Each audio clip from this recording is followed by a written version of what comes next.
কই তুমি তো আর দেও না, আমারে দিতে গেলেই তো তোমার সব কইমা জায়গা। আহা, আমি কি তোমারে কখনো বলছি যে তোমারে দিতে গেলে আমার অনেক কমে যায়? খালি কও দিমু দিমু দেহুম নে। এবারিতে তুমি আমারে কি দাও? হ, আমি খুশি। হ্যালো, আসসালামু আলাইকুম মুয়াজ্জম সাহেব। এই, আমি চাইতেছি যে প্রথম রমজানের ইফতারটা আমগো বাড়ি থেকে আমরা দেবো আর কি। আমগো বাড়ি বলতে দোকান থেকে নেবেন, টাকা পয়সা যা দেওয়ার আমি তো দিয়ে রাখছি। হ্যাঁ ঠিক আছে, হ্যাঁ আমিও থাকবো ইনশাল্লাহ। আচ্ছা আচ্ছা আচ্ছা, রাখি। জি, ওয়ালাইকুম আসসালাম। কি রে বাজান, কার লগে কথা কই? আমা, ওই মুয়াজ্জম কেরুলার কথা বলছি। আমি চাইতেছি কি যে এবার রমজান যে শুরু হইতেছে, প্রথম ইফতারটা আমরা দিব। দোকানদারের সাথেও কথা বলা হয়েছে, টাকা দেওয়া হয়েছে, আর ওদিকে হুজুরের সাথেও কথা বলা রাখছে, যাতে মুসল্লিরা খুব তৃপ্তি করে প্রথম ইফতারটা করতে পারে। প্রথম ইফতার করবি কেন? প্রথম রোজা থেকে 10 রোজা পর্যন্ত আমাগো বাড়ি থেকে ইফতার যাইব, এটাই ফাইনাল। এর মধ্যে যদি এলাকার কেউ দেয় দিব, না দেয় না দিব, কিন্তু আমরা 1 রোজার থেকে মানে পয়লা রমজান থেকে 10 রমজান পর্যন্ত আমগো বাড়ি থেকে ইফতার যাইব। খরচটা তো একটু বেশি হয়ে যাবে। কি করলি তুই? খরচ বেশি হয়ে যায়। হন, দানে কোনোদিন ধন কমে না, দানে ধন বাড়ে, বুঝছস? আর আমরা তো হচ্ছে রোজাদার গো খাওয়াবো, তাহলে এইখানে কেলি খরচ পাতির চিন্তা করা লাগবে তোর।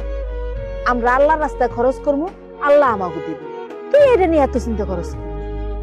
তোর ভাই যে সজল বিদেশ আছে না, আমি ওরে ফোন করে কয়ে দেবো, ও টাকা পাঠাই দেবো। ঠিক আছে আম্মা, তাহলে তুমি সজলে জানাই দিও, 10 দিনের ব্যবস্থাই করো। ঠিক আছে।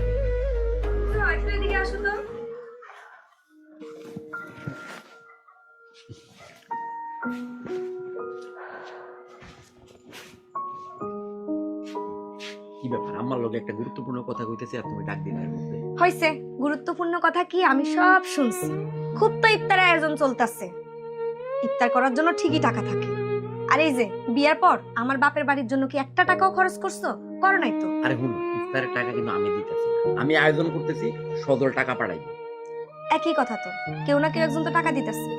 শোনো, এই যে আমার ভাইয়ের যে পোলাটা হইছে, তারা তো আমি কিচ্ছু দিতে পাইনি। এখন আমি চিন্তা করতেছি ওর একটা সুন্দর একটা গিফট কিনে দিতে হবে। তা দেও, হিডার লেগে কি কথা থেকে ডাক দিয়ে আমার লাগবে? তুমি দিয়ে দাও তোমার মতো করে। আরে আমি দিলে হইব না, আমি চাইতেছি কি ওর জন্য বিদেশ থেকে একটা দামি গিফট দেওয়ার জন্য। তাহলে আমি কি করবো? তুমি একটু তোমার ভাইকে কও যে ওর জন্য একটা দামি একটা গিফট পাঠাইতে। সজলটা আমি করবো না, তাইলে একটা কাজ করি, আমারে দেয়া কয়। আমার তো 12 রমজানের ইফতারের ব্যাপারে কথাবার্তা করবো, তো আমারে দেয়া কয়। আচ্ছা ঠিক আছে, তুমি আমার ভাইকে কও, তাই বলো। আচ্ছা, আচ্ছা।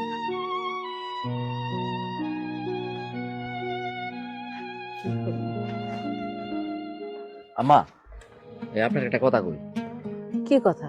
ওই এই, তুমি তো জানো ওই যে প্রিয়াঙ্কার বড় ভাইয়ের একটা বাচ্চা হয়েছে, প্রায় 6 মাস বয়স, এ পর্যন্ত কিচ্ছু দেই নাই।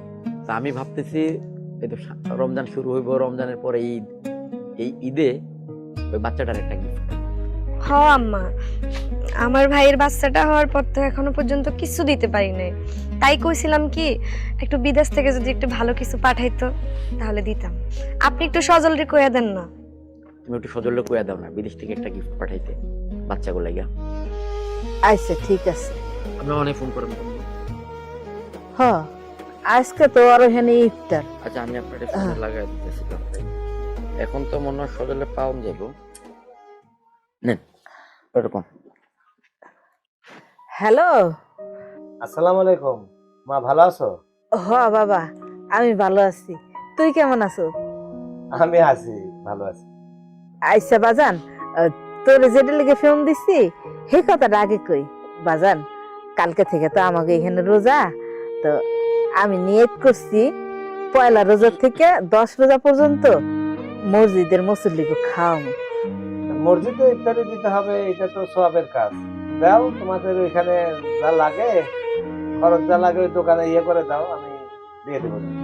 বাজান, আরেকটা কথা, ওই যে তোর বড় ভাই সুমন্দির একটা বাচ্চা হয়েছে, ওই বাচ্চাটা তো আমরা এখন পর্যন্ত দেখিও নাই, কিছু দেইও নাই। তাই কইছিলাম কি, তুই যদি এখান থেকে ওই বাচ্চাটার লেগে একটা গিফট উপহার কিনা পাঠাই দিতি তাহলে ভালো হইতো না? ও, এটা তো ভালো কথা, ভাইজানের এখানে তো হ্যাঁ একটা গিফট দেওয়াই লাগে। আচ্ছা ঠিক আছে মা, ওইটা নিয়ে তোমার চিন্তা করতে হবে, আমি পাঠাই দেবো নাকি। ও বাবা, ভালো কথা। তো ঘরে তো আজকে ইফতার, পয়লা রোজা না? হ্যাঁ আজকে আমাদের এই জায়গায় প্রথম রোজা। বাজান, তুই আজকে ইফতারে কি খাবি? ও মা, আমি এখানে যেটা দিয়ে ইফতারি করি তোমরা এটা জীবনে চোখেও দেখো না। তোমরা তো একমাত্র ওই যে পেঁয়াজু, জিলাপি, বুন্দিয়া, বেগুনি, মুড়ি, ছোলা এগুলো দিয়ে তো ইফতারি করো, এছাড়া তো আর কিছু খাও না। তুমি এক কাজ করো, ভাইয়ারে বলবা টাকা দিয়ে বাজার থেকে যেন ভালো ভালো ফল ফ্রুট কিনে নিয়ে আসে। আর প্রথম রোজা কালকে হালিম, বার্গার, ফাস্টফুড টাইপের যেন কিছু থাকে। টাকা নিয়ে কোনো চিন্তা করবা না, আমি তো আছি। মা, আর অল্প কিছুক্ষণের মধ্যে আজান দিবে, আমার ইফতারির টাইম হয়ে যাবে, তাহলে আমি রাখি। আচ্ছা বাজান, ঠিক আছে। তুমি তোমার শরীরের যত্ন নিও, ঠিক মতো ইফতার করো, সেহরি খাইও, ঠিক আছে? আচ্ছা, আসসালামু আলাইকুম। আম্মা, আমার সজল কি কইলো? হ্যাঁ, ও ভালো আছে। আর ওই যে তুই কি করলি, গিফটও পাঠাই। আচ্ছা ঠিক আছে আম্মা। ভাই, টাকার লোকে ফোন দিয়েছে না? আর প্রশ্ন রে ভাই, আমার বড় ভাই তার বইয়ের বড় ভাইয়ের বাচ্চা হয়েছে, ছেলে সন্তান। 6 মাস নাকি তার কোনো কিছু দেয় নাই। এখন তার পরিবারের অনেক ইচ্ছা যে প্রবাস থেকে সে গিফট নিবে। এখন আমার আর কি করার, মায়েরে দিয়ে ধরে ম্যানেজ করে আমারে কইতেছে, কষ্ট করে হইলেও গিফট পাঠাই দেওয়া লাগে। তো এটা নিয়ে মন খারাপ করলে চলবে? আরে আমরা প্রবাসে আইছি, আমাদের আত্মীয় স্বজন যেন সবাই ভালো থাকে। ভাই, গত বছরও আমার আব্বা আম্মা ভাই বোন নিয়ে সবাই একসাথে ইফতার করছি। আর এই প্রবাসে আইসা ভাই এই পান্তা ভাত, পেঁয়াজ, মরিচ এগুলো দিয়ে ইফতার করতেছি। এরা তো দেশে বইয়া ভাই কিছুই দেখে না যে আমরা কত কষ্ট করতেছি। গত বছরও তাদের সাথে কত আনন্দে ছিলাম ভাই। আর এই প্রবাসে আসার পর আসলে বুঝতে পারছি জীবনটা কত কষ্টের ভাই। এই প্রবাসে এসে কত কষ্ট করি ভাই, তারপরও তারা খালি ফোন দিয়ে টাকা আর টাকা চাইতেছে। এই আবদার করে এইটা, ভাই আবদার করে এইটা, ভাইয়ের বউ আবদার করে এইটা, বোন জামাই এইটা। তারা আমরা বিদেশে আইসে মনে করে খালি আমরা টাকার পাহাড় ভাই, খালি যে ফোন দিয়ে খালি টাকার কথাই কয়। ভাই আমরা কেমন আছি, আমাদের শরীর কেমন আছে এই খোঁজ খবর কেউ নেয় না ভাই, খালি টাকার কথাই বলে। ভাইরে শোন, জীবন নদী যখন যেভাবে যেমন তেমন ভাবে মানায় নিতে হবে, তাহলে দেখবি তোর জীবনটা সুন্দর হবে। সবকিছু মেনে নিতে হবে। আত্মীয় স্বজন আমাদের মুখের দিকে তাকায় আছে, আমি এই পেঁয়াজ আর মরিচ দিয়ে খাচ্ছি, দেরি করতেছি, বাড়ির লোক তো জানে, কিন্তু তারা অনেক সুখে আছে। ওই সুখটাই তোর জন্য আমি খুশি।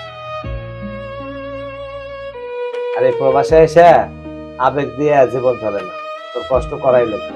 এটা নিয়ে যদি মন খারাপ করে থাকিস তাহলে কি চলবে? আল্লাহু আকবার, আজান দিছে, আজান দিছে। আল্লাহু আকবার।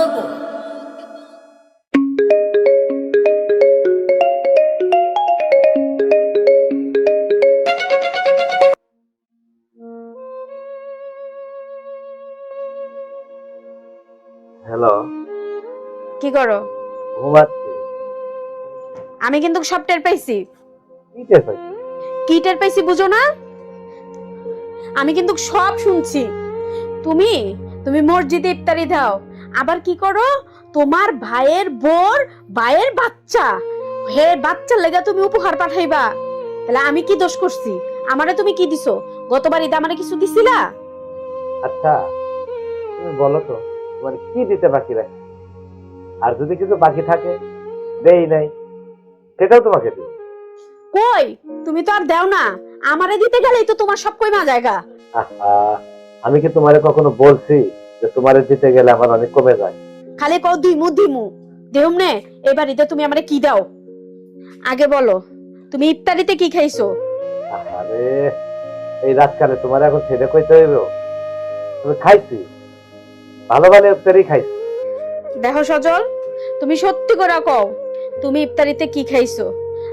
আমি শুনছি তোমার মা তোমারে প্রশ্ন করছে কিরে বাজান, তুই ইফতারি কি দিয়া করতেছস? তুমি তোমার প্রশ্নের উত্তর দাও নাই, বরং চুলটা কইছো আম্মা তোমরা কি দিয়ে ইফতারি করবা, যাও এটা লয়া হোগা। আম্মা সব কইছে, গিরিল আনতে কইছো, রুটি আনতে কইছো, ফল ফাকড়া আনতে কইছো। আমি সাইডের থেকে খাড়ায় খাড়ায় সব শুনছি। ওখানে আম করে তো সব দিলা, তুমি কি খাইছো? আমার কসম লাগে, তুমি যদি আমার কাছে সত্যি কথা না কইবা তাইলে তাইলে কিন্তু তোমার রোজা হইব না। তোকে মরিচ ভাইজা পেঁয়াজ দিয়ে পান্তা ভাত খাবো। জানি তো, আমি জানতাম তুমি ভালো কিছু খাইবা না, তুমি খালি মাইন্ডের লেগা চিন্তা করবা। তাহলে কেন তুমি মিথ্যা কথা কইছো? তুমি ইফতারি তো অনেক কিছু খাইছো, কেন কইছো? হায়রে সজল, তোমার আর আমি কেমনে বুঝাবো?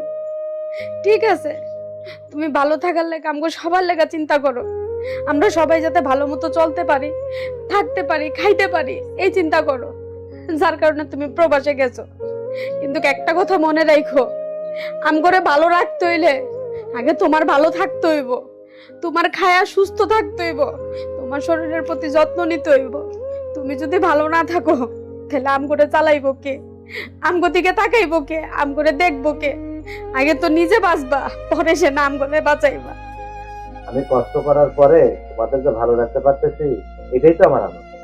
তোমার আমি বারবার করে কইতাছি, তুমি আল্লাহর রস্তে তুমি ঠিক মতো খাওয়া দাওয়া করো, এমনি রমজান মাস, ইফতারি ঠিক মতো খায়ো, সেহরি ঠিক মতো কইরো, আবার রোজা থাকবা, তুমি কাজ করবা, তুমি কিন্তু অসুস্থ হয়ে যাইবা। আমারে নিয়ে চিন্তা করতে হবে, আমার তো সবকিছু মিলেই তোমরা। তারপরেও তোমারে বলতেছি, এখন থেকে ভালো কিছু ইফতারিতে খাবো, সবসময় ভালো হবে। চলবে, টেনশন করো না, অনেক রাত হয়েছে, ঘুমাও। তুমি আমারে কথা দাও, তুমি কালকে থেকে সেহরি ইফতারি সুন্দর মতো করবা, তুমি আগে আমারে কথা দাও। আচ্ছা বউ, তোমার কাছে আমি ওয়াদা করলাম, এখন থেকে ভালো ইফতারি করবো, সেহরির টাইমে ভালো ভালো খাবার খাবো। তুমি এগুলো নিয়ে টেনশন করো, খুশি তো? হ, আমি খুশি। আচ্ছা ঠিক আছে, শোনো এবার তাহলে রাখি, ঘুমাও। আচ্ছা ঠিক আছে।